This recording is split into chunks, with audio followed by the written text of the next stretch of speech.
So we have them distinct. Always better to get these things.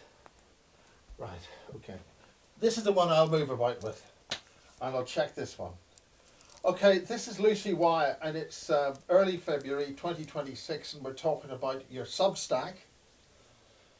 But you're now on Substack, and that's really important because a lot of people can say things on Substack that they couldn't otherwise say. Indeed. Yeah, no, thank you, Miles. So, yeah, no, very important. It's called Chaos Encountered, my Substack, and I'm looking at all the things that are going on, particularly to do with this effect of the doom cult that I've been studying. And the latest issues really involve the distressing stories about children and the Epstein files, and how I'm about to publish, possibly tonight, an article on how the betrayal of children is fundamental to how the doom cult operates, and Epstein is just a symptom. He's not a cause. He's a symptom of a culture that the doom cult has created for us over centuries. And if we want to properly change society, we have to examine the whole culture, not just arrest individual perpetrators.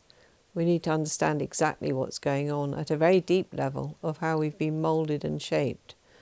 So that's what I'm looking at the moment, Miles. And obviously one of the important things that's coming up for people is the role of people like former Lord Peter Mandelson and the Labour Party and the Fabians. And I recently published an article on British socialism as a weapon of mass destruction.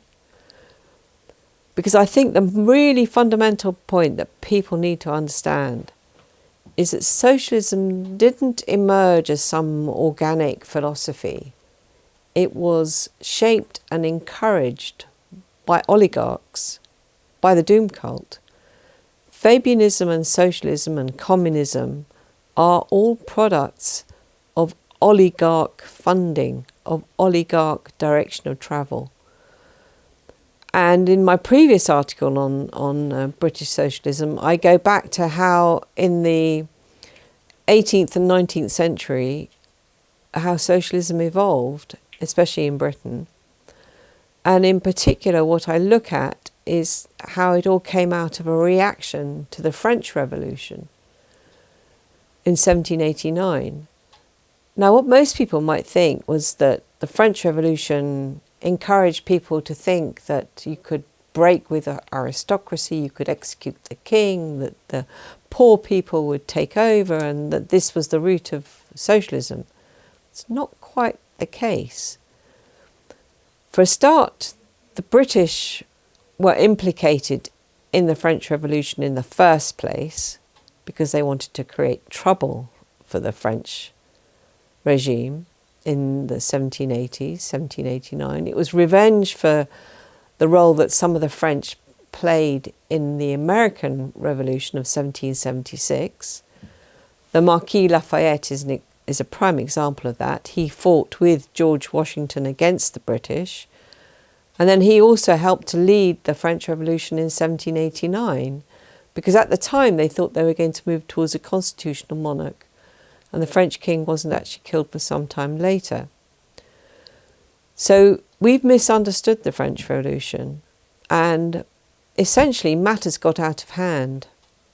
The doom cult lost control of the French Revolution. I don't think they were anticipating a Napoleon coming out of it all. And obviously the Great Terror, the bloodshed and all the rest of it. Because what happened is that Napoleon then conquered Europe. He took over the place. And worst of worst, in 1797, he destroyed Venice. He forced the Venetian Senate to dissolve itself after 1,000 years or more. He had 4,000 French soldiers parading in St. Mark's Square. He took back to Paris many trophies from Venice, including things like the famous 4 horses that you see they were restored later. The 4 horses from St Mark's Square went. Lots of paintings, Titians, Tintorettos. They burnt the golden barge of the Doge, and they forced the Venetians to pay 3 million gold coins. Proper humiliation. Now the lesson from all of that was that the Doom cult could see that socialist ideas were powerful, useful, but needed to be managed. And so that's what they did. Over time, in the 19th century, bit by bit, they shaped it so that we would end up with socialism light, L-I-T-E, Fabianism.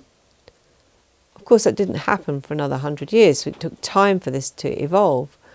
And one of the key architects of this socialism light was an English professor, art historian, art critic, artist, by the name of John Ruskin. He's still highly thought of today, and he visited Venice, frequent occasions, do beautiful drawings of Venice. He ended up living in the Lake District many years later. And he parallels the life of Karl Marx. They were almost contemporaries. I think there's about a year's difference between them. And in this article, I go into how Karl Marx, in my opinion, was groomed for the role by his father-in-law, Ludwig von Westphalen. Because Ludwig von Westphalen, he came from very interesting ancestry. And it suited the Doom cult to have a socialism light, like the sort that Ruskin was pursuing, and for them to create a limited hangout with an extreme form, which is what Karl Marx was helped to encourage to do. Now, the reason I think it's his father-in-law is because Ludwig's own parents were of interesting background. His father had worked very closely with Ferdinand, the Duke of Prussia, and was his chief strategist in a war that the British and the Prussians fought against, the 7 Years' War that fought against the French. So his father had been in direct contact with the royal houses, Hanover and Britain, and the Prime Minister of Britain at the time, Walpole. He was in touch with him, well connected. And the woman he married, Ludwig's mother, was Scots, and she was by descent a Campbell, the most prominent clan in Scotland, who stood on a certain side of history as well. So these were not minor people. And I think that Ludwig encouraged Karl in his direction of travel. He never had a proper job, Marx did. He did some writing. He got paid bits of money now and then, but he and his wife and children lived in pretty dire circumstances, poverty really, especially after they moved to London. So, and he didn't really get anywhere with his ideology at the time because he never was supposed to. It was only long after Karl Marx's death that the Doom cult used the ideology by encouraging Lenin and Trotsky in the early 20th century that led to the Russian Revolution in 1917. So going back to Britain and the Fabians, they don't come about until the 1880s, but they're very inspired by John Ruskin. And so they then develop this idea of the wolf in sheep's clothing, gradual change. But it's really how you destroy societies.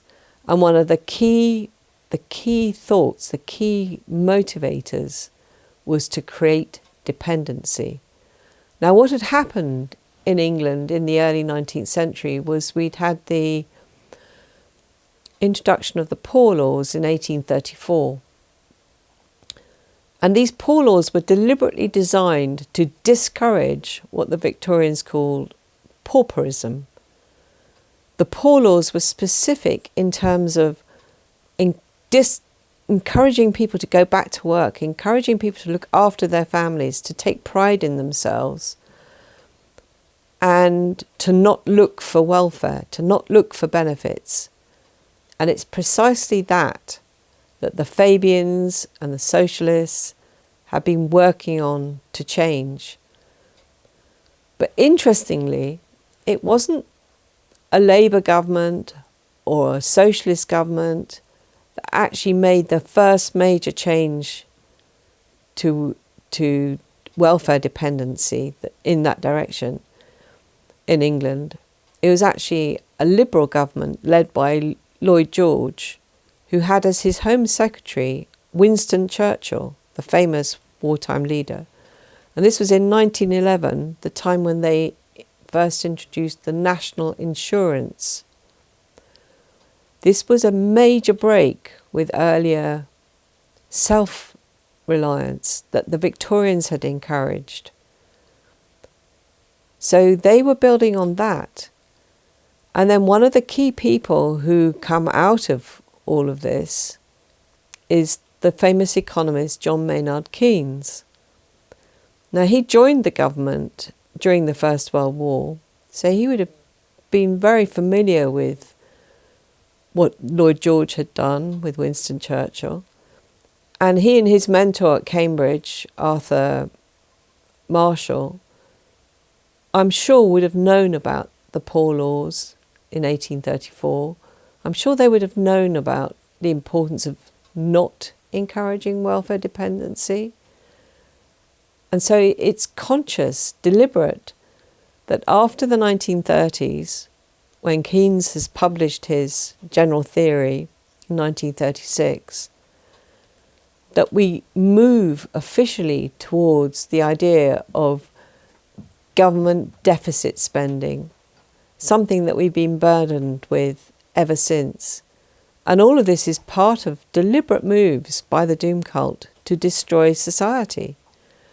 And now today, we see that more households receive benefits than actually pay tax in England, which is a shocking, shocking indictment.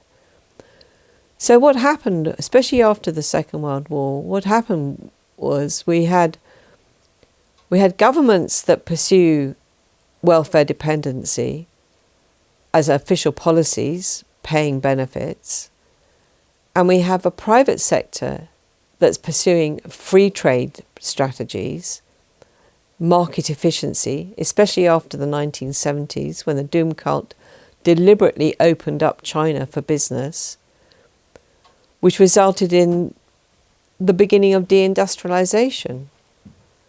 All industry starts to move to the east, and whole communities in England and Britain have been decimated by these policies.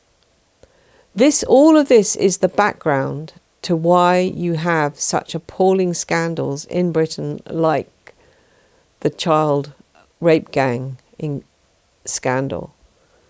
It's because communities lost their self-respect, they lost their leaders, they lost their civic pride, they became vulnerable to invasion by other cultures, they became vulnerable and they didn't stand up for themselves. These poor girls who have so suffered lost all their self-respect, lost their self-worth, a sense of self, with the kind of education that they experienced, with being around so much poverty. And so it's not surprising that the same thing happened in America. England was not unique, that a predator like Jeffrey Epstein was able to take advantage of white working class girls in the Florida area. And so we've all suffered from the same doom cult policies, which are much broader and deeper than people probably realise. That's a very long-winded way of talking about it, Miles. Does that make sense to you? Yes, so we have this predator and we have these this power that this person has, and we have the island in the Forbidden Zone, Yes. which we're talking about Atlantis, and why there's a whole lot of stuff going on around there. There's no Yes. coincidence there, and that connects No. us with the ancient worlds. This is connecting with a whole lot of things happening in a world of disclosure. Yes, yes, yes, yes. I mean, after all, Atlantis destroyed itself through its own It's the corruption. location of Epstein Island. I agree. Yeah, Why very interesting. there? Why there?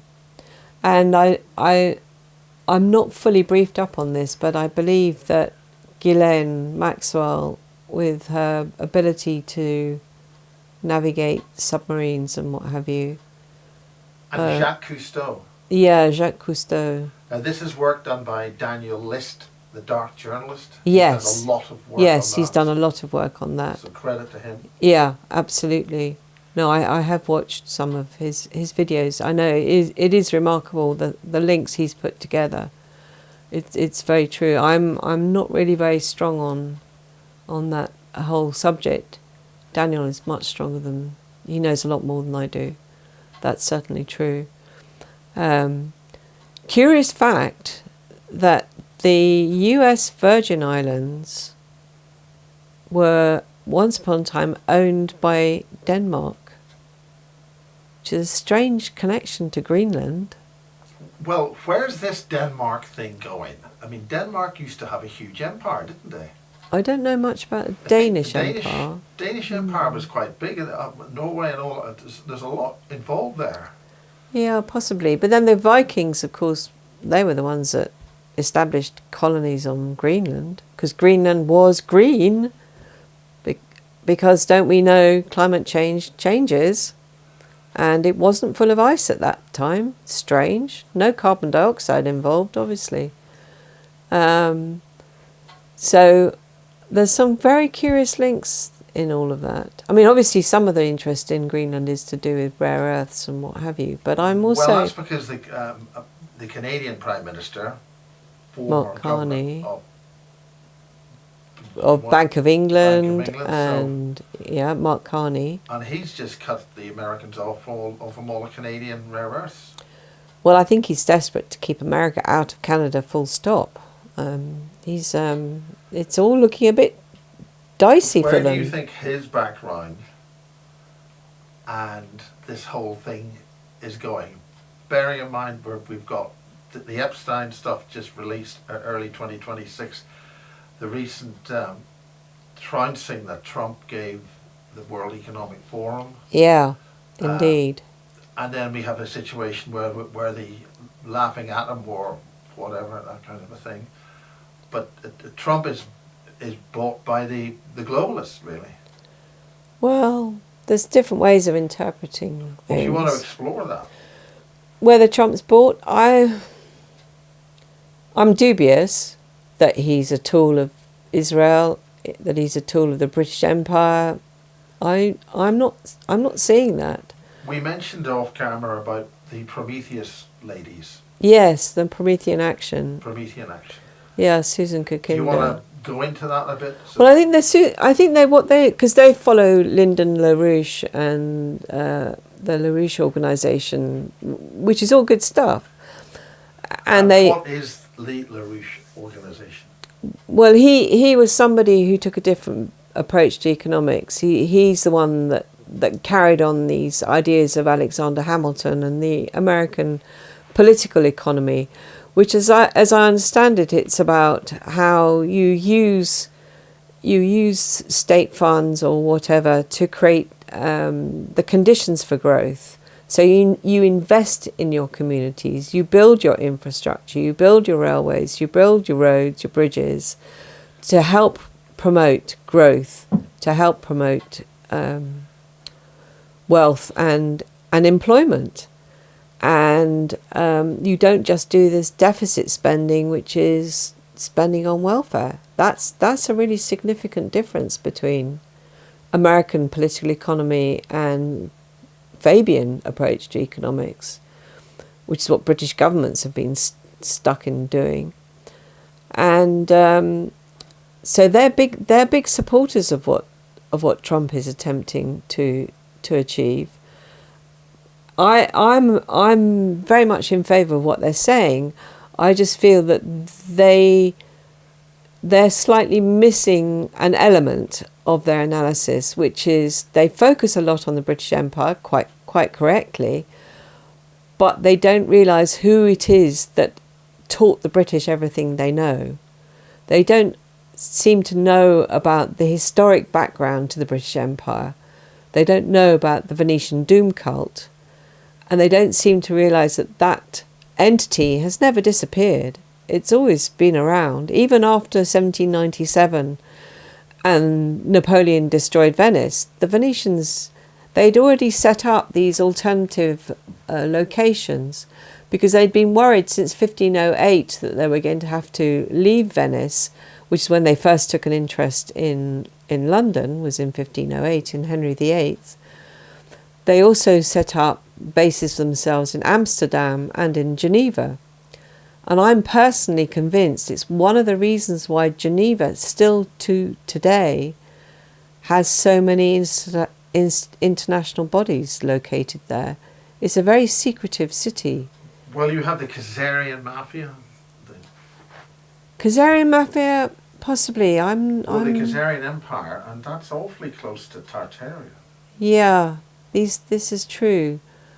I'm not 100% convinced about the Khazarian Mafia. I'm sure there's something in it, but I think there's more to be said about the Venetians in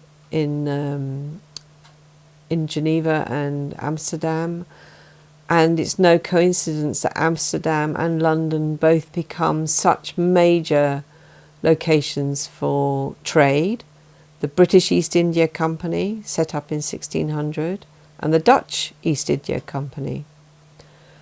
These were significant, important methods for the Doom Cult to operate. And then after the Glorious Revolution, which was also in 1688, which is also something people get wrong. They think of that as the great liberation of the British, the Bill of Rights, freedom. It's not. It's actually more devious than that. What we have in 1688, with William of Orange coming to the throne, is the deliberate deliberate weakening of the monarchy and the strengthening of Parliament. So what we end up with is a parliamentary tyranny instead of a royal tyranny. So William of Orange was just a puppet of the Doom Cult. And I have found it so significant that 1688 crops up again and again. Who fought on which side defines so many of these protagonists in this story. Such as, for example, Winston Churchill, his ancestor, John Churchill, changed sides and then supported William of Orange, then became the Duke of Marlborough, Blenheim and all the rest of it. So he has 1688 clearly in his background. The Campbells that I referred to earlier, the mother of Ludwig von Westphalen, the Campbells also were massively powerful supporters of William of Orange, because their ancestor had been executed by James I. So they were very much on his side. And that, I think, defines so much about modern history, where we're going with it all, what happened then. People don't understand that. So this Bill of Rights is only a Bill of Rights insofar as it suited the oligarchs who wanted William of Orange to behave more like a doge and be told what to do. And we have to remember, at the time, not many people had the right to vote. Parliament didn't represent the country like it's supposed to these days. It wasn't until the Great Reform Act of 1832 that the franchise was widened to include even the middle class. So the giving more power to Parliament The middle class didn't exist really until then, it didn't exist until then. which is the old Industrial Revolution. Exactly. So this was another reason they were very keen to get Marx to attack the bourgeoisie, because the bourgeoisie were a threat to the oligarchs. The rise of the middle class and the Industrial Revolution was an incredible threat to the oligarchs. And they had to give them this concession of the right to vote, because there'd been riots in 1831 in Manchester and Birmingham and places. And so they did extend the franchise. But even then, that still wasn't, the working classes had no right to vote. So people might be misled into thinking that socialism is the working classes rising and it's all about defending their interests. But they're completely fooled. These really are wolves in sheep's clothing, which is the symbol of the Fabians, because it's actually about how to destroy the middle class and then prevent them from employing the working class and pushing the working class into welfare dependency, in a nutshell. And that's what we've seen. Explain this Fabian society, because it goes back to Francis Bacon or something, but they didn't have a working class they didn't have an industrial base then.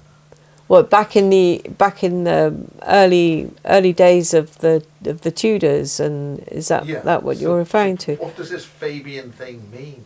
Well, the Fabian thing, it's named after the Roman general who had this tactic in the Punic Wars of fighting in a very kind of stealth-like way. He didn't necessarily take his battles front on. He did a lot of waiting to the right moment. It was very unexpected kind of warfare, very slow and deceptive, not your usual thing. So this group of social reformers, people like George Bernard Shaw, the Sidney and Beatrice Webb, these were the people who set up the Fabian Society in the 1880s, took on this symbol of this Roman general, this wolf in sheep's clothing, so that you would be deceived. It wouldn't be revolution as an outright attack on society, but gradual, by stealth, that they would transform it. But at the time, they were very keen to stay with the British Empire. They thought of the British Empire as a useful vehicle for spreading social reform. And John Ruskin, the art historian that I mentioned earlier, he promoted the idea of the British Empire. He was very much in favour of the British Empire. And another group of people that John Ruskin appealed to massively were Lord Alfred Milner and Cecil Rhodes, who went on to create the Round Tables movement, which is completely opposite to the Fabians, but they all come from the same source, because they all understand this, how you can destroy society from within, which is what these people are all about. And I think they've done a pretty good job of it. I think they've been pretty successful, to be perfectly honest, which is why we see Britain and America in such ruins today. Well, we have a complete disastrous Labour Party. Completely disastrous Labour Party. I mean, how does that work as such? I mean, well, disaster. Why is there no means of correcting that?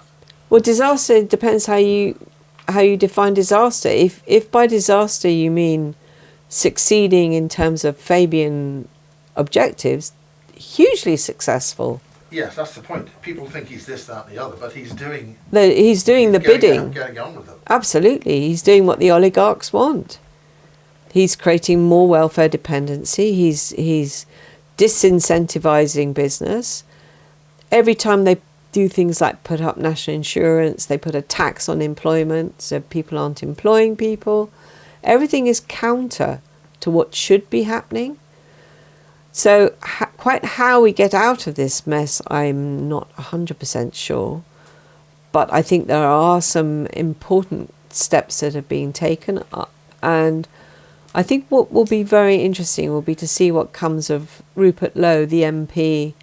He's doing a rape gang inquiry of his own at the moment. Now explain to a wider audience who the significance of this guy, Rupert Low. Rupert Low is a very independent person. He initially joined the Reform Party and got elected to Parliament, but then they planned a little coup against him and got him. He had to leave because he was possibly becoming too much of a threat to the leader Nigel Farage. So he seems to have a history of having new political parties having a lot of people support him, and then melts away and the whole thing collapses. Yes, well, I don't want to say too much on camera about the allegations that surround Nigel Farage, but there is a cloudiness around him that he may not necessarily be working for who you think he works for. Unfortunately, Nigel Farage is a very good speaker. He's very articulate, and well, that's the whole point. Old school oratory. Yes, indeed. So he does have skills, unfortunately. Oh, absolutely. But he's as much likely to lead people into the swamp as anything, unfortunately. So Rupert Low has been very careful about not wanting to create a political party. What he's doing is creating a movement, which he calls Restore. And this rape gang inquiry could be very significant in helping create some really positive change. What I'm hoping is that he's got a barrister who's leading it, and they're taking evidence from these poor girls that suffered. And I'm hoping some of them were burned alive. Oh, please! I mean the scale of this. The scale of this thing is just so horrible. Thousands of them. They reckon more than 50 cities throughout Britain were targeted by these people. And this has all been allowed to happen. All been allowed to happen. And the police actually sometimes were even involved. They actually raped the girls themselves, some policemen. So people say. Well, that wouldn't be a surprise. Oh, it's just the worst. It's just the pits. Which organisation you're a member of? Totally awful. Would you be pointing any? They were betrayed. They were let down by their local leaders.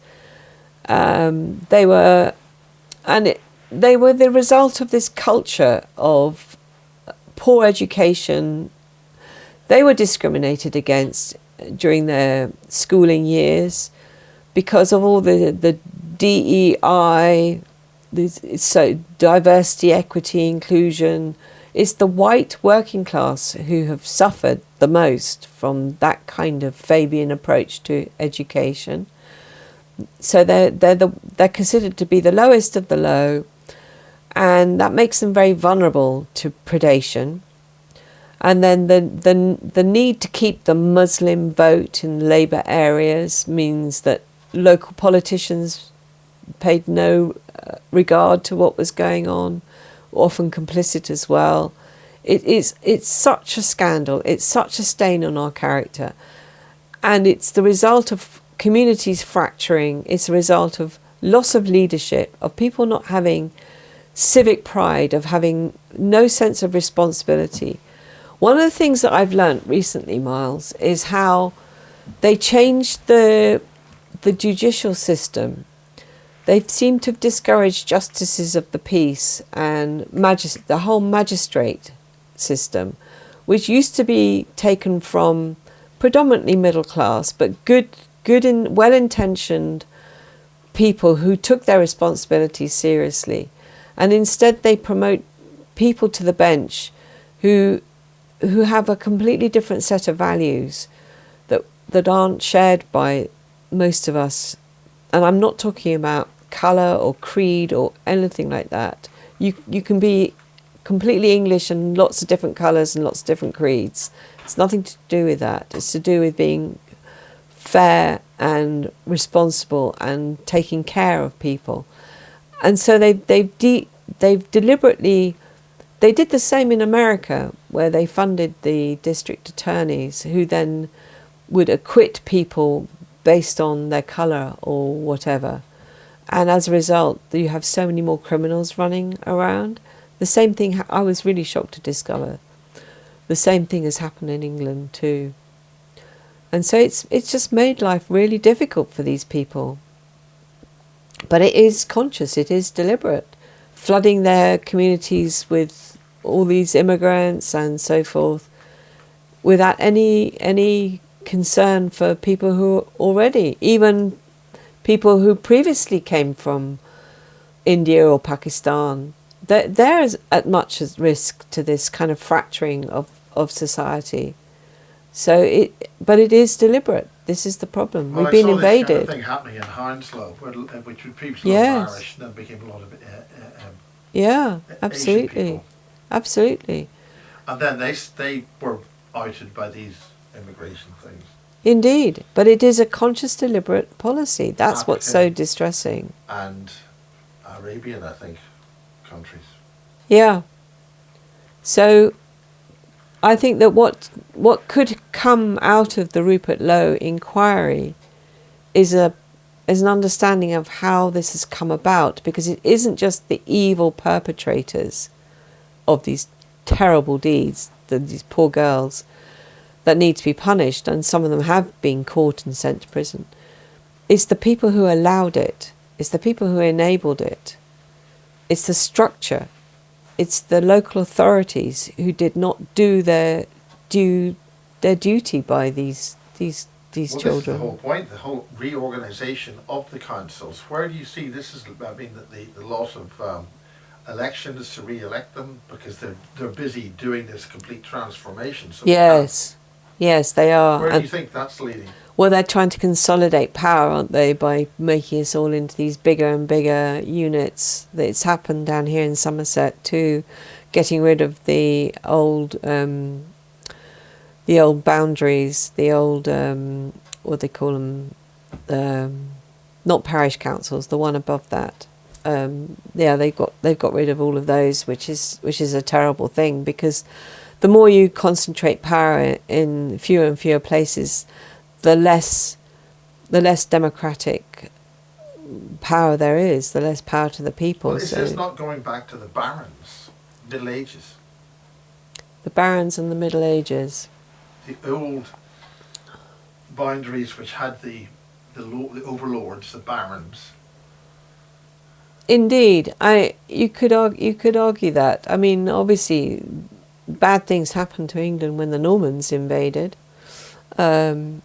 That's when a lot of some people say we haven't had a decent monarch since the time of Alfred the Great, when he brought the so-called English counties together, Wessex and the other regions, and he had good laws about fairness and sound money, but they lost to the Vikings, and history has been a bit difficult ever since. So I think the only really real solution to any of this is to try and take local action, and to try and get into these local authorities, because at the parliamentary level it's hopeless. But hasn't that been the whole point? Parliament's powers have been devolved now to these big mega councils, and Parliament will be effectively irrelevant. So no point. You have no way of actually having any control of anything. Yeah, in the it's very difficult to know how to navigate any of it. It really is. I think exposure is important. I think if nothing else, what the current row with Epstein and Mandelson and former Prince Andrew, as people say, the two princes of darkness, Mandy and Andy, is exposure is important, because it's bringing to people. Where do you see that even happening in the first place? Why was he even down there? Obviously, it was. What's the actual scandal involved with this? Well, with Mandelson. Yeah, but why put him in? Why was that insult to America done? What was the purpose of all that? Well, my suspicion We're dealing is with Mandelson. Mandelson. My suspicion is that Mandelson, what some people have said about him is he's a good fixer. He's highly intelligent. He can make things happen. He's very well connected, and he was probably owed some favours. He's very close to this guy Morgan McSweeney, who's Starmer's head of chief of staff, and I suspect he was owed. Mandelson was perhaps owed some fixer favours, and as must be more than that. I can't know. I mean, it's impossible to know. Just the 2 fingers up to Trump. Oh, quite possibly. But I think Trump did object to him, didn't he? He tried to say no at the time. But then Trump has an interesting tactic. What Trump does is he puts the spotlight on people. Like he did with Anthony Fauci during the pandemic. He put the spotlight on him. And he's done with Tony Blair and his current Board of Peace. He's put the spotlight on him. Was that a deliberate thing to bring him in just to... Yeah. He's captured. Tony Blair's captured. Because Trump has also invited Putin onto his Board of Peace. He's going to set up a thing that completely bypasses the United Nations because it's so corrupt. Yes, but then that was the whole point of the United Nations. Oh, indeed. Indeed, it was. It was an extension of the British Empire. That was the whole idea of it. And so going back to Mandelson, I think that Starmer had no choice. Starmer knows an awful lot more than he lets on. After all, he was in charge of the Crown Prosecution Service when Jimmy Savile was let off.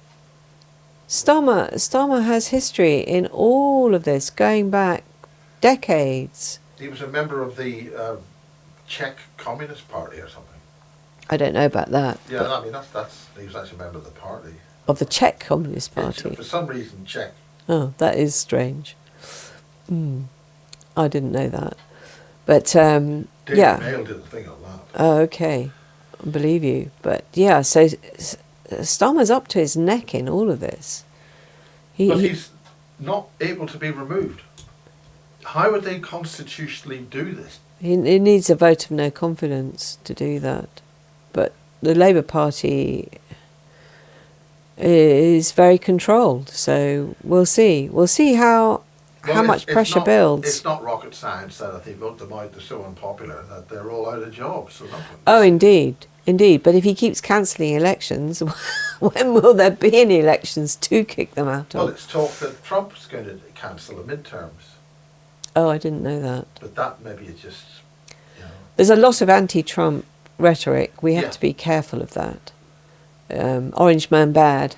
There's a lot of that about, which is clearly, obviously, trying to derail what good things he does try and do. I mean, I just personally think that battling the Doom Cult is such a major job that he's bound to cover his tracks in some very strange ways and not make a lot of sense until afterwards. But I think, as you rightly pointed out, Trump gave them a proper drubbing down in Davos. That was fascinating because he and his team, he took apparently 300 of his team to Davos. So he is the emperor arriving with his entourage, and he took them to task for net zero. He took them to task for so many things. I mean, net zero is the most appalling policy. If any government was serious about wanting to encourage economic growth, they would not be pursuing a policy of net zero. It's deliberately designed. It's designed to destroy organic life. It is designed to destroy organic life.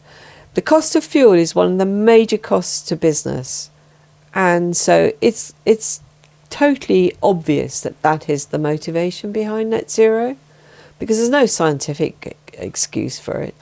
It doesn't work at all. Because the BBC saying it is, it must be true. Well, isn't it interesting that Trump has pulled out of the International Panel on Climate Change? And that's just another one that he's pulled out of. If you want simple proof that the climate change scam is a scam, you only have to look at two graphs that were both produced by the IPCC. One, I forget the date, was it 1979? Is a graph that shows the medieval warm period and the Dalton minimum and the Maunder minimum, which was the times in the 19th century when the Thames froze over. Now, if you look at that graph, you can see that neither of these major events were the result of carbon dioxide. Neither of them. There wasn't that much carbon dioxide around being burnt in the medieval warm period. And then the second graph to look at is the one created, which shows the hockey stick. Yeah, that was proved a complete lie. It was complete lie. Court. In complete lie. And what he did then was he basically took data points and squished them together to make it flatten. And so those are, if you compare those two graphs, that tells you everything. A manipulated graph, the second one, and the actual graph, the first one. There were court things about that. Oh, they were. And they lost these two professors, or whatever the name is, without saying anything, because we might not say it correctly. Well, indeed. Yeah, I mean, absolute scandal. And not to mention the amazing work that people like James Delingpole did in revealing the ClimateGate scandal, which was all the emails from the University of East Anglia, where they were asking the man who did the second graph how he did it. Could you remind people about that? What's really the skill on that, the scandal on that? Well, the scandal was that they were, what was his name? State Pen, Michael Mann, his name was. Dr. Michael Mann, he's the man who did the second graph and who worked for the IPCC. So these climate scientists in the University of East Anglia, UEA, there was a massive exchange of emails between him and them when they were quizzing him about how the technique and so forth. Anyway, these emails got leaked. They found their way onto the internet. They were completely exposed. You can go and read them even today. But nothing official came of that exposure. I mean, James Delingpole, I think, wrote articles for the Daily Telegraph at the time, and he's written books about it since. And he was very upset because this ClimateGate scandal didn't go anywhere. But actually it did go somewhere. The bit that James doesn't necessarily realise is that the Chinese and the Indians were listening, and they didn't take climate change quite so seriously after that. Well, they've got coal-fired everything, but they're giving us solar cells and... Why not? And it's business. If we're so stupid as to want to install these wretched things.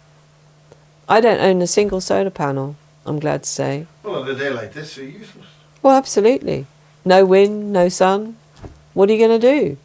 I mean, even Germany is now beginning to admit that maybe they ought to reopen nuclear because they've been destroyed. Absolutely destroyed. Yes. Nord Stream pipeline, who blew that up? Oh, yes, some Ukrainians in a yacht. Oh, like heck. Yeah, That was indeed. the British. I think it was an Anglo-American operation. Yeah, definitely, yeah. Well, Yeah. we had the submarines in the air, so we did it. Yeah, I think that was a joint operation, definitely. So it's just crazy. If you've got friends like that, who needs enemies? I mean, the German economy is in an appalling state. I think Germany's, officially fallen into a third world country. No, it's France, I think. Quite possibly. France is now a third world country. And the wonderful irony of it is that the Russians, who they placed all these sanctions on, they kicked them out of SWIFT, they did this, they did that. They have overtaken the Germans in terms of GDP. I mean, that's just such delicious irony in all of that. Well, that's because when they did this before, there's a thing called a book called about Anastasia, and it was called it was the rigging cedars of Russia, I think it was initially. Yes. But the bottom line is that there were about 8 books, a total of 9, because there were 2 8s or something, and they just got on with life and did bartering and trading. Yes. And the Americans in the West couldn't understand how are these people, not starving, because they just ignored you, and that's what's happening now. Yes. The whole dollar thing, and the Americans in the West, well, you go and bugger off. Yes, yes. I know. I mean, this is the extraordinary thing. And one of the things I did want to discuss with you, Miles, was how there's been this centuries and centuries of desire by the Doom Cult to invade Russia. It's some kind of energy centre. Yeah, we've talked about that. Sandra DeRoy had some kind of talk on that, and she was very passionate because she's actually from Estonia, Right. and knew people in St. Petersburg, but that was Yes. up the road for them. Yes. But she had something on that. Indeed, there is something very To give her special. credit. There's something very special, I think, about I think Russia. it's something to do with north of Israel or north of Jerusalem, or some kind of Okay. connection that way. Yeah, some sort energetically of or some energy line. Well, the major meridian goes through Giza, of course, but that goes up through Scandinavia, the major meridian, through the Great Pyramid at Giza. So I don't know quite how that... But then you see Russia is this enormous landmass. And Halford Mackinder, in I think 1902, presented his papers to the National Geographic Society about the world island and saying whoever controlled the world island controlled the world. So he saw Russia as this great big land power, and he described the British and the Americans as being maritime powers, which is why the Suez Canal was so important to them, because that enabled them to completely dominate the seas more easily, not having to go past the Cape of Good Hope. Dreadful. Well, of course, that's what seas this there. whole Ukraine thing is. It's the warm water ports for Russia. Indeed, although that, actually, to be honest, that is becoming less important, because now Russia's got these nuclear-powered Arctic icebreakers. So they are opening up trade routes that are now apparently open pretty much most of the year round. And that's another whole area of interest that Trump is taking in terms of developing the Arctic. And Well, if another, you've got to get rid of the ice, things up there are very close. Indeed. Oslo is just a hop, skip and a jump and you're in Japan or China. Indeed. The way that the maps are drawn, it gives this complete distortion of... Indeed. And also we shouldn't forget that when Trump and Putin had their meeting significantly in Alaska, one of the topics of conversation was quite likely the revival of a 19th century project, which was to build a tunnel in the Bering Strait, which would connect Alaska with Russia. And that is That's a heck of an earthquake zone up there. Maybe, but that's an ongoing discussion, an ongoing project. Because what we should not forget is the fact it was the Russians, Alexander II, who sold Alaska in the 19th century to the free Americans in order to create... Explain all that. Well, it was in order to create a buffer for the Americans containing what was then called British North America, which was Canada. So it was a conscious decision to... As in British Columbia. As in British Columbia. And why Indeed. that thin line of Canada going up to Alaska? There's a very thin coast there. I can't explain that, but certainly they... It's because the sheer height of the mountains, the Rockies and stuff. Yes, I mean, it doesn't make access easy, that's for sure. I mean, Alaska is quite isolated in many ways. It's very true. But that was conscious and a deliberate decision by the Russians at the time to help the Americans. So this is what we're seeing now. We're seeing this very interesting move towards these three great powers that are not necessarily in collaboration, but they're in contact, they're in communication. So we have what people describe it as the Pacific Rim. So on the Pacific you have the Americans, you have the Russians, and you have the Chinese. That's what people are seeing these days. And it's why Mark Carney at Davos talked about the need for the middle powers to get together, because they're understanding that the new world order is no longer the Doom Cult in charge. The new world order is dividing up into this multipolarity of these major three groups of Russia, China, America, and then the other Five Eyes, English-speaking, European, lesser, And Europe is going to be left behind completely. This is the tragedy of it all. It really is. In other words, they've destroyed the main economy. They've destroyed their economies. They took this talk of wanting to fight Russia, but they have no manufacturing base. What are they going to do? Commission the Chinese to make weapons for them, and then use Russian weapons to fight Russians? I mean, none of it makes any sense. So I think the image I have of the Doom Cult is of them sitting on the branch that they're busy sawing off. The big news at this current time is the Epstein papers have been released. Yes. Thousands of them. Yes, millions. Oh, right. But not the entire lot, but certainly several million. Even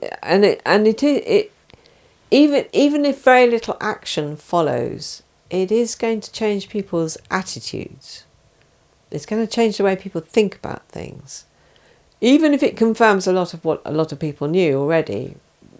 People already knew that Bill Gates had been part of the Epstein thing. Pictures of them many years ago. Indeed. But explain this thing with Trump. It is all connected. I think the thing is, the thing about Epstein is that we weren't supposed to know about Epstein.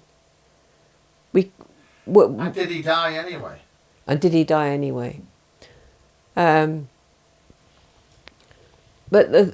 the point is that what's being done is a lid has been lifted on something. We're getting this insight into how this man operated and how he thought and how he behaved. And I think it's going to take a little while for people to fully digest it all. Well, they can see that. And how do you think they're actually comprehending this? Well, what I'm hoping is that they don't think of Epstein as just some isolated incident. Because this is how... What I find so fascinating are the steps that are taken to do damage limitation, and how the machine rolls in to reframe everything so that we think of, he was just a pervert. It's just him over there. What people need to understand is that these are tips of an iceberg. We're getting an insight into a much bigger, darker web of how things at a certain level operate. And Epstein, like Mandelson, are just good at exploiting it. They're just good at inserting themselves into a nexus and making it so that all the information flows come through them. That's what these people are good at. Manny's had a hell of a run. Indeed. What? So he probably does know some stuff that keeps him... But he must have a hell of a lot of power. Yes. He must have some compromat, But I would have thought. what sort of... are we talking Doom Cult stuff or what? I mean, where does that come from? Well, I would have thought that it's Doom Cult stuff. He must know where some And the same with bodies Tony Blair. are. Why does Tony Blair keep coming up? Indeed. Mandelson, Tony Blair, Indeed. always keep coming up. Indeed. And also one of the key features of Tony Blair is how he's funded by an oligarch. Funny that. Larry Ellison, his foundation, has poured loads of money into Tony Blair's institute. Very strange for a Fabian socialist, But not. What's the implication there? But where's the power there with those individuals? Well, I think the point is that what we mustn't do, we mustn't be fooled into thinking these people care about working class people. It's an illusion. It's a complete front. They care about themselves. They care about making money. They care about moving in these circles. They care about power, and the more corrupt they are, the more power. I've come across this guy, Jason Horsley, who wrote this book, The Vice of Kings, and it's all about occultism and socialism and and he goes into a lot of background, personal background as well, because his own family set up Northern Dairies, his grandfather did, and his father ran it, and he personally met a lot of Fabians and so forth, and he goes into the detail of things like the paedophile information exchange, all of these murky things that a lot of the Fabians were doing in the 1970s, 60s, or whenever. And what Jason talks about is he talks about how there is like a plateau. You only get to be in power because you're of your ability to abuse power. So only those who abuse get to be powerful. So they create this level which you can't break through. Andrew Bridgen has the MP, former MP, has commented on the same phenomenon, that you can't break through because they got it sewn up. So someone like Edward Heath becomes Prime Minister because of his disgusting ways of interest. He must be eating the right people then. Yes, I think they get talent spotted. I mean, that was Martin Batten. That's why he was blown up in Ireland. Well, that's what people say. MI6 blew him up, but it was the IRA, which of course was MI6. Well, possibly. I don't know too much about the Mountbatten story, but you can see German asset DVD stuff. That's right. Okay. Stuff. Okay. I mean, certainly Epstein. You can see the pattern forming very early on. He has these lucky breaks. He gets this job in this upmarket school in Manhattan, and from there he manages to get a job at Bear Stearns. And while at Bell, and he's only in his early 20s. He's still very young. But that means it's like Tony Blair. He's chosen at a young age. Well, I don't know if Epstein was particularly recruited at a young age, but he was certainly spotted when he was this creepy maths teacher at this Manhattan school. And I mean, I can see from my own experience of working in the city that if you get a break and you're good at what you do, you rise.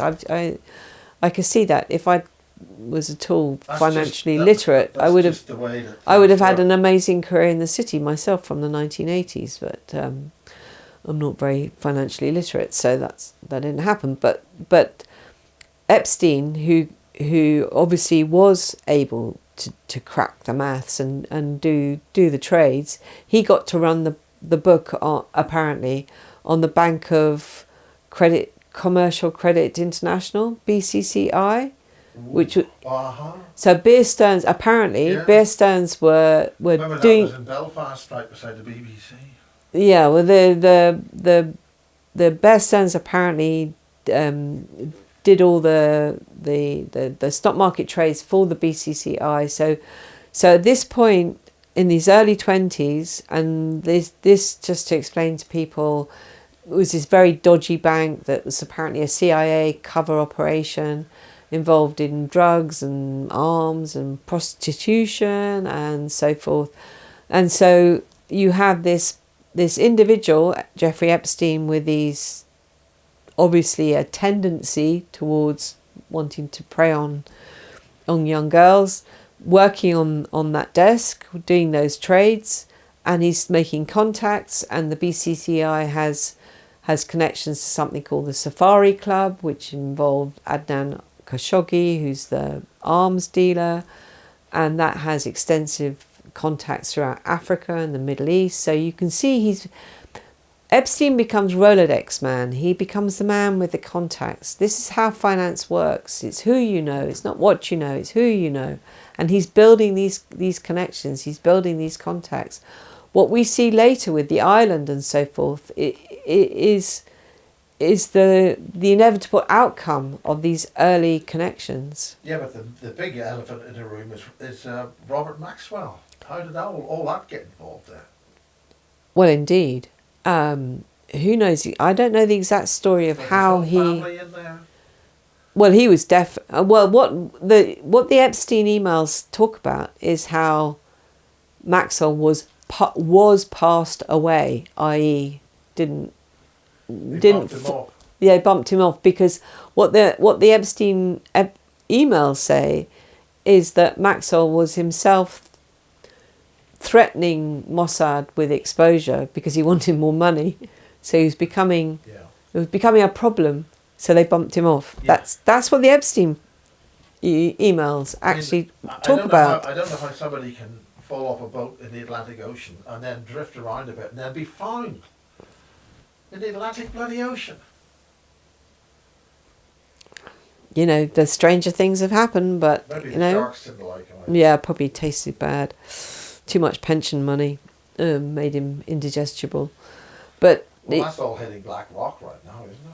well, BlackRock, I think one of the things people need to understand about BlackRock is they are opportunists, and so they go where the money goes because they need to, as somebody pointed out recently, BlackRock is actually only a mid-term size capital in terms of capital size business. It's not actually a very big business, but what BlackRock does is it runs the assets for so many more millions. And it's conflating the two that What do you mean by run them? because that BlackRock is really a massive pension fund manager. Right. It just happens to be incredibly successful, and does it at an enormous scale. But you scratch the surface and you'll find all sorts of local authorities, whole states in America have got their pensions managed by BlackRock. So it's easy to conflate the fact that it's running all this money that belongs to other people with itself. It's not. It's actually quite a small business, not that well capitalised in that sense. I'm probably adequate for what it does, but and if they're in charge, and now he's what's his name? well, they are in charge, and they're not. He's now in charge of the World Economic Forum. Yes, Larry Fink. That's true. But I think the other important thing people need to understand is the difference between having shares in something and having a control over the business. You need to have at least over 50% of shares to have control over a business. And the fact that BlackRock is invested in so many different companies doesn't necessarily mean that it controls them all. I mean, I know that they have tried to get companies to adopt DEI, diversity, equity, inclusion measures, and I know that they've tried to get people to adopt climate change measures and things like that. But at the end of the day, they don't necessarily completely control these businesses. And if they don't make a return, they're not going to stay invested in them. They're opportunists. They're looking for where the margin is. The money is where the money is to be made. So people don't necessarily fully understand the role of BlackRock. But I think it's very interesting that Trump has challenged BlackRock, and he's told them that they can no longer buy up family houses and split them up for rental and things like that. So as somebody says, you can't listen to what Trump says, you just have to look at what he does, because to listen to him is to fry your head. He's a bully and a salesman. He's a bully and a salesman, and it works. And it's very successful. Upsets people, and then that puts them immediately on a back foot. Indeed. And then everybody thinks he's stupid. Yeah. And then that makes it fall into their hand as well. Yeah, it's all tactics. It is all tactics. So you have to look at the actual measures that he's taking. And I think, for me, doing things like exposing the net zero scam is a major step forward in the right direction. Well, Kennedy's had a free run. And Kennedy has had a good free run. He's working really hard. Yeah, indeed. He's inverted the food pyramid for a start. Yes, I think. Did we talk about that the last time? He's put good fats at the top. Indeed. I mean, Canada's in a terrible place. You know, if we're going to carry on getting coronal mass ejections like we have been, it's they're talking about already something the size of the Carrington event of 1869 or whatever. That's what Professor Zarkova was explaining. Indeed. And she's just sitting back and everything she's saying coming true. Totally, and the sun is so active at the moment, it's unbelievable. One of the guys I've been following is a guy called Stefan Burns, who's on YouTube. He's a geophysicist, and he talked about the recent spike of the Schumann resonance in January this year, and how he could see that was connected to an outburst from the constellation of Cygnus, which apparently is 26,000 light years away. So that took 26,000 years to get to us. I don't know about the Betelgeuse one. Lots of stars have gone getting brighter and dimmer as the wave. It's possible. Depending whether they're in the way or not. It's possible, and some people talk about the 3-eye atlas as a triggering, that it activated certain things as it went past us. I mean, without a doubt, everything is getting fired up. More earthquakes, volcanoes. Yeah, what we're expecting. Yeah, it's definitely on the move. And what people say is this is all part of the exposure, or disclosure, or however you want to call it. And people do talk about the significance of Pluto being in Aquarius, which is shining the light on the dark underbelly, which is exactly what we're seeing. Yeah, because what it tells you, it gives you a kind of map of cosmic energies. And so each of these planets are archetypes of a certain kind of cosmic energy. And there's a different flavour in the precession of the equinoxes. So we have entered the age of Aquarius, which for the next 2,500 years, we've come out of the age of Pisces, and so this is why certain change is going to happen, and they can't stop it. And my understanding of the way the age of Aquarius is, it's about the individual in the collective. So it's a kind of paradox in a sense, where we're more individual but also more connected as well. And a lot is being revealed. That you can't deny it. I mean, even all this Epstein stuff coming out is a great revealer. And political structures are going to struggle. There is major change happening already.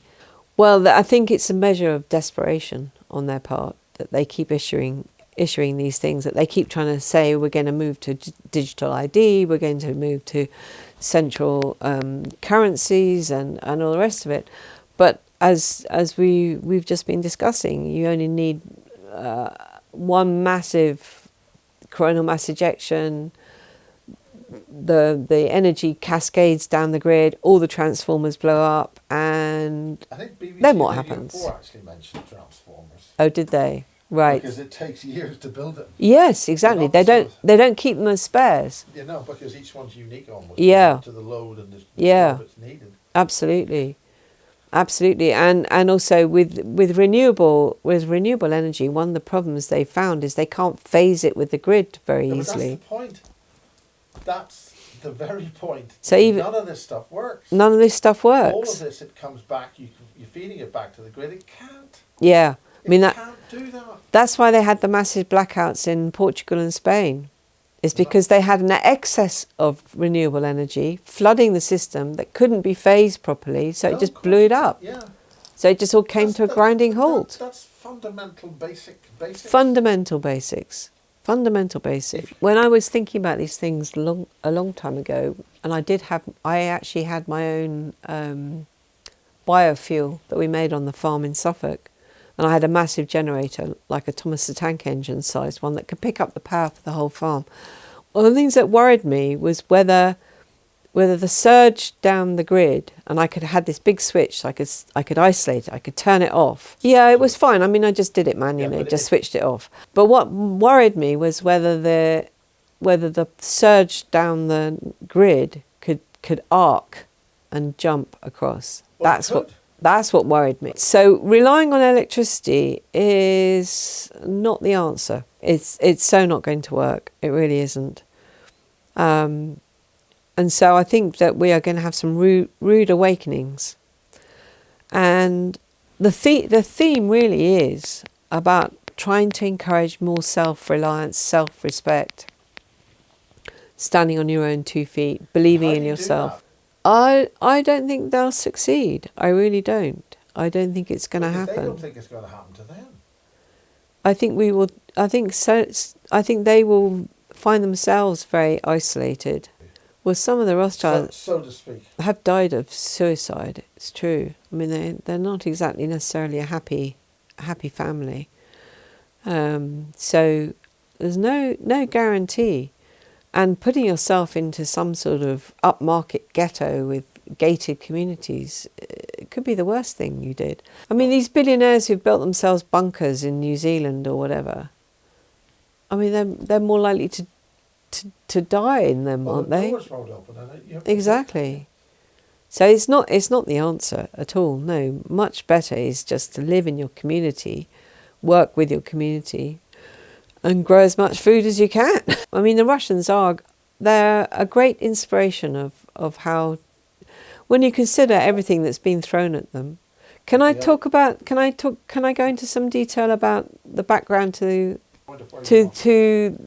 Russia and the Second World War and yes, yeah, and why the Doom cult has been so obsessed and still is obsessed? Yes, go for it. Well, one of the theories that I came up with, if you bear in mind that the Doom cult is more than just the British Empire, the Doom cult is this Venetian black nobility as well. Are they a physically different race?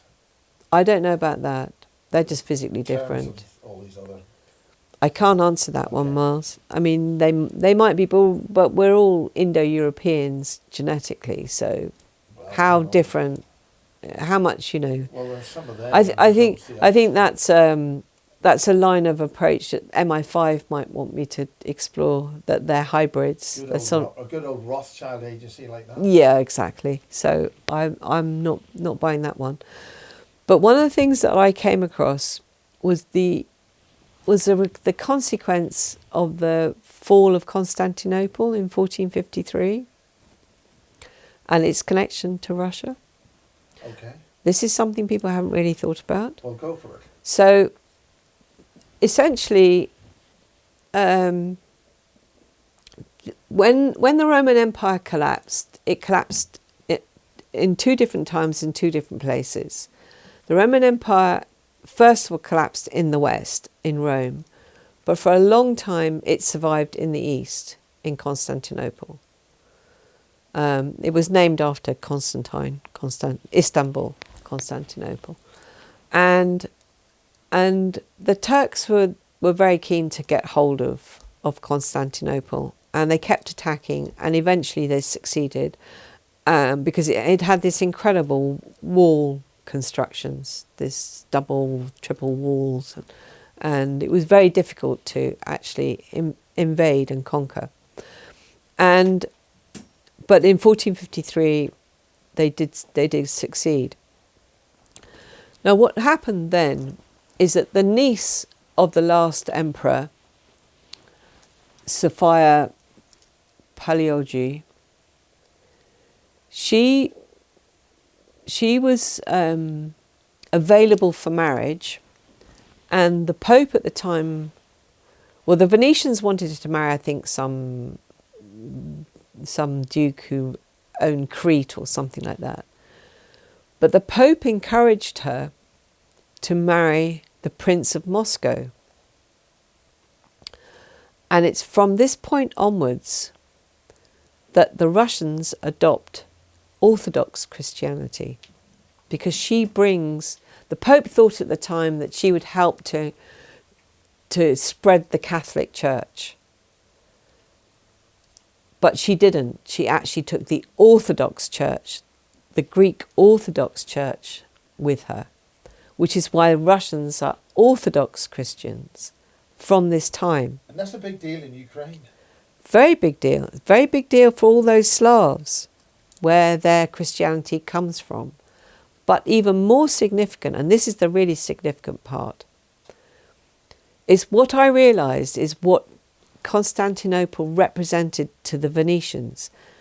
If you wind the clock back even further and you go back to something like I think it was the Fourth Crusade in the 1200s, when Venice had joined up and was going to fight this other crusade, they did a little side trip to Constantinople and actually sacked it and stole a lot of things. And that's where things like the four horses come from, the winged lion, and these symbols of Venice actually come from Constantinople. The very things that Napoleon stole in 1797 come from Constantinople. There's some relevance in all of that, I'm sure. So what happened is that the Venetians had taken these things from Constantinople because they wanted Venice to look more Roman. They thought it gave Venice a more Roman appearance. The twin pillars, the tetrarchs, and so forth. So anyway, moving the clock forwards to the fall of Constantinople, Sophia Paleology, going off to Russia, going off to Moscow, marrying the Prince of Moscow. What is really interesting about that is he started to call himself Caesar. That's where the name Tsar comes from.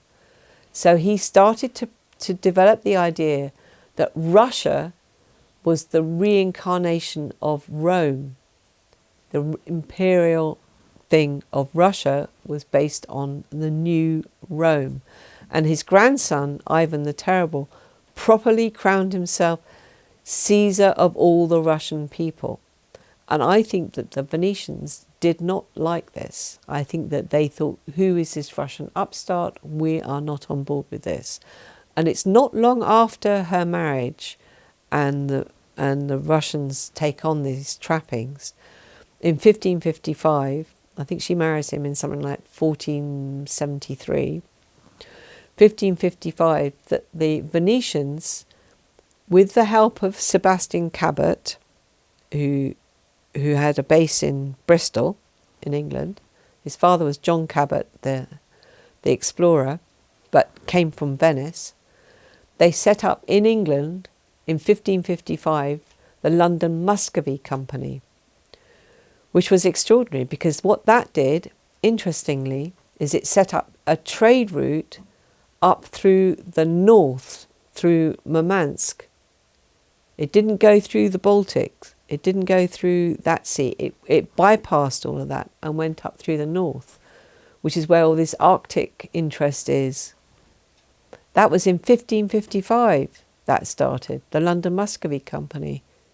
So what I think the Venetians were doing was using trade as a way of getting into Russia all that time ago. It seems like it had a similar use as the East India Company. Indeed, it was. It was a precursor. The South African one. It was only 45 years before they set up the British East India Company. It was a precursor, definitely. It was one of the early joint stock companies that they created in 1555, and it's still going. The London Muscovy Company. It's turned into a charity these days. So they've had their hooks trying to get into Russia, and later on in the history of the London Muscovy Company, they attempt a thing of trying to split the country and take over bits of it. Which is what they want to do now. Which is what they want to do now. Break it up. It's what they want to do. And myself and others are of the firm opinion that the whole motive behind the Second World War was for the Germans to be rearmed so that they could invade Russia on behalf of the Doom Cult. That the whole purpose of the war was Operation Barbarossa, which was an enormous, it was... Explain why it was called Barbarossa. I don't know the origins of the name, I have to confess, but it was an extraordinary operation. Millions of men. And what a throwaway comment I picked... Millions of deaths. Millions of deaths, but the whole logistics of it were something extraordinary. And the point that I picked up, the throwaway comment of somebody, is that Churchill and Chamberlain were working these bad cop, good cop, two sides of the same coin. That the Wall Street had been financing Hitler, including some Jewish banks like Warburg and Oppenheimer, had been financing Hitler through the 20s and 30s. And so the other thing that's so extraordinary is, so we had the initial skirmish at the beginning of the war, and then there was the kind of phony war bit. And what that seems to be was that Hitler was to go through Europe and recruit all these men. Thierry Messin, who runs a website, Voltaire Network or something, he made the point that more French fought on the side of Hitler than fought against Hitler. Well, half of the country was Vichy France. Indeed. How did that really happen? Well, exactly.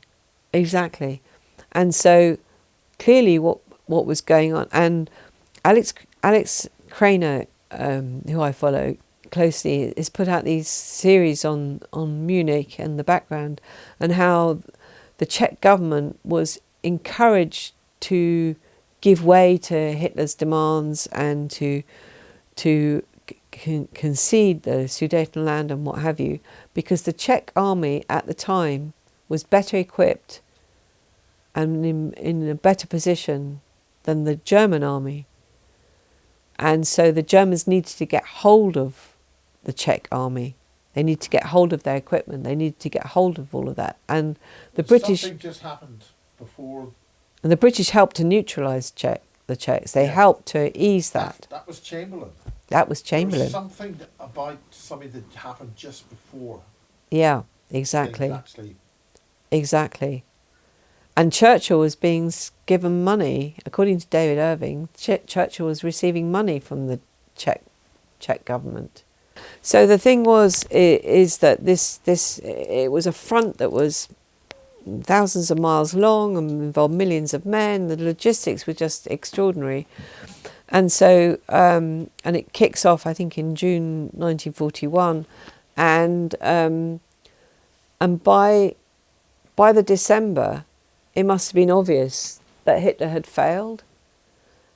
And it's then that Pearl Harbor happens. And it's then that Churchill goes to America and spends 2 months living at the White House, because he had to be sure that the Americans would come in, because with Hitler having failed, then the race was on to get to Berlin before the Russians did. That, as I understand it, is the Second World War. It's not what we think it was. The Second World War is absolutely nothing what we think it is. Not at all. And we lost it. And we lost it. And the German people lost it as well. And the German people lost it. So the people running this are not German. No, they're not German. The Germans have been used and abused. The Germans have been used and abused. Ukraine. Yeah. Well, they've been just taking advantage, aren't they, in Ukraine? Because they're still desperate to get into Russia. They're still desperate to get hold of Russia, by hook or by crook. And they have failed, and they will continue to fail, because Putin has support of the people. The people are angry with Putin because he's been trying to hold back. He's been too soft. He's too soft. Yeah. The Russians would want a full scale. They're mad as hell. Yeah, I know it's a difficult one for him, in that sense, but he's kind of trying to play the rules-based order according to the rules. So it's why it's called Special Military Operation. It isn't the declaration of war. It's taking back the Donbass. It's rescuing the Russian-speaking people, rescuing 20,000 children. Oh, well, yes. That Zelensky accused him of abducting. But then they used the cover of the First World War to use communism to destroy Russia. Yeah, and Lenin and Trotsky and all that lot and Mao Zedong are all assets of all assets. The DVD. Well, Lenin and Trotsky meet, where they first meet is London. I can't remember the exact date, something like 1905. They meet in London. Marx is buried at Highgate. Marx is buried at Highgate. I think Lenin visited London 5-6 times. Philip Whitwell Wilson is an interesting link to all of this. Percy Circus. The president of the American? No, Philip Whitwell Wilson. He was a journalist come member of Parliament, and he hosted Lenin at his house in Percy Circus, near St Pancras in London. And Philip Whitwell Wilson was not a communist, put it that way. He was an asset of the Doom Cult, and they were deliberately encouraging Trotsky and Lenin. People time go into it, yeah. To do what they did. And interestingly, you mentioned Mao Zedong. Well, he was picked up in 1919 by an outpost of Yale University in Beijing, and they helped him create his library in 1919. And so then you can see all those years later, the same thing happens to China as happened to Russia. I think China has been working hard on kicking them out ever since. Yes. Yeah, it's getting rid of the doom cult. Yeah. That's what these people are trying to do. And one of the interesting things about Starmer's recent trip to China, one of the speculations about it, which may have come from the Promethean Action Women, I'm not sure, is that the rumour is that Xi Jinping is not long for this world, and so what Starmer might have been going to do was to interview a successor to Xi Jinping who would be more sympathetic to the British, to the doom cult. That's interesting. That's the speculation. Because he wasn't really treated that well, I doubt. He sort of turned up and there was, you're number 52 down the bottom of the table. Well, quite. I mean, it's like that peachy moment at Trump's Gaza peace thing where he has all the leaders lined up, doesn't he? And he says, oh, he's flown, he's come to all this trouble, he turns around to Starmer and, oh, there you are, and then he just dismisses him. I think people have that on repeat play because it's so entertaining. It's so peachy. Yeah, so I personally am still optimistic that Trump is on their case, but is this the real Trump or is it another?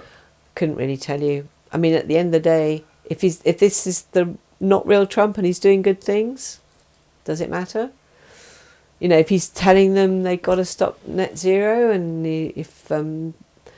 if he's taking the Americans out of all these dreadful international bodies, is that such a bad thing? Do we care if he's the real Trump or not? He's been pushed to start this horrendous thing with Iran. Well, yes, but I have a curious speculation on that. We're now talking current politics, and it's early February, 2026. Things could change by the very day, quickly, indeed. I have a curious speculation on that. I'm wondering if, in a very roundabout, weird kind of way, Trump building all of that armada, all of that military hardware in the ocean, is actually a way of protecting Iran. Ooh. Because what it means is that if Trump is occupying the space, no one else can. The French and the British can't. Well, the French and British don't have anything. But they can't, can they? And if Trump is the one who has to make the decision of pressing the button, and he doesn't press the button, there's nothing they can do about it. Well, apparently Netanyahu is saying... Well, Netanyahu, I mean, for goodness sake, he's a tool of the British, after all, surely. Yeah. And my understanding is that the Shah of Iran is an MI5 asset in the first place. Yes, that's...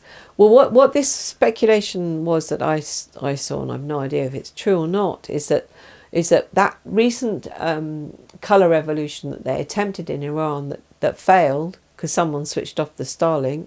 Yeah, and also it's a genuine thing because they're running out of water and their currency's being screwed over. Well, the currency thing was the thing. So this was a genuine concern. The currency thing was the deliberate doom cult operation in order to trigger the riots, in order to trigger the colour revolution, and then they had the Mossad agents actually killing the people and doing what they did. Paying people to shoot.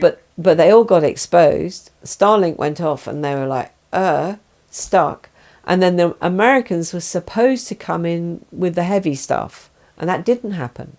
Yeah. And just the same as earlier last year, in when was it, June or whatever, when Trump allegedly bombed Iran to obliterate. Well, that didn't happen. That didn't happen. It didn't damage anything. Exactly. So that's what makes me think that my speculation about the Trump armada being there to actually protect Iran could have some validity to it. Maybe 2 armadas on their way.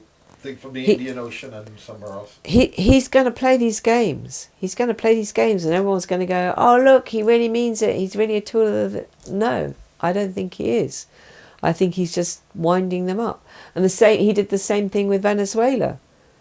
What people say is he actually took. Venezuela has an awful lot of Nazis in it. Yeah, but I mean, what people say is he actually took Maduro into protective custody. That's what some people say. Because there was no regime change, and there's and he had that U.S. Aircraft carrier based in Puerto Rico for quite a long time, very conveniently placed for all those Caribbean offshore Cayman Islands, Virgin Islands, where all that money gets, all those banking. Yeah. So they could listen in. So Venezuela was meant to become this alternative route for invading America kind of thing. I don't know. I just find those speculations very interesting. I don't know how true they are. Well, on this, I think it's the second interview, whatever. Do you want to make predictions? It's not a good thing. Do I want to make predictions? I think things are going to get very messy. Yeah. And I think we just have to believe in ourselves, but we can't believe in anything else for certain. What about, that's international politics, what about this country? This country... Everybody's waiting for Starr to be kicked out. And this Macron guy and the other one. Well, there's no doubt about... I mean, politics is power. Some change needs to happen. And we definitely need to have a change of politics. But those who I listen to don't understand the role of the oligarchs. They think it's the socialists. They think it's the Fabians. What is the power of the oligarchs? The oligarchs are the ones who are pulling the strings. And who or what are they? Well, I say what. Well, we're not dealing with humans here. Well, I don't know whether like the Tibetan stuff. Well, maybe, but I can't speak to that. I can only speak to the fact I do believe they're flesh and blood. Well, they're flesh and blood, but they're not from around it or whatever. Well, they're definitely soulless. That's for certain, because they're ghouls, aren't they? They're just predatory vampires. That's for certain. But the point is that we mustn't be fooled into thinking that socialists and Fabians represent actual working class people. They don't. The working class people they want rid of them all. They've been totally betrayed. Yes. But so we've just got to change our way of thinking about things. We've got to adjust our understanding From of what to what. Well, we've got to stop understanding that there's left and right. We've got to stop understanding there's blue and red. We've got to understand what the uni party is. And the uni party is something that's controlled by oligarchs, by people with money who want bad things. So we've got to focus on the good things, but we've got to at least know who the enemy is. And that's what people like Rupert Low need to understand. They're not understanding who the actual enemy is. Well, what do you want to tell them now? Actual enemy are the people who fund bodies like the Labour Party. They're the real enemy, and it's not your decent working people. It really isn't. And Promethean Action also, people like them need to understand British Empire, who taught them everything they know. Venetian black nobility, they still exist. They still pull strings, and they still operate through things like the United Nations, hence Geneva, so many international bodies being there. These are the real enemy, and I do believe that Trump does know, and I think Putin knows, and I think Xi Jinping know. All of them know. And that's why they are becoming the big powers, and the rest of us are lost in these middle powers that Mark Carney talked about. But as long as we know who we're associated with, we will win through. I'm sure of it. Well, thank you very much, Lucy Wyatt. Well, thank you, Miles. Speaking at Basis Talks in early the summer. 2026. Yeah, looking forward to it. No, much appreciated, Miles. Thank you so much.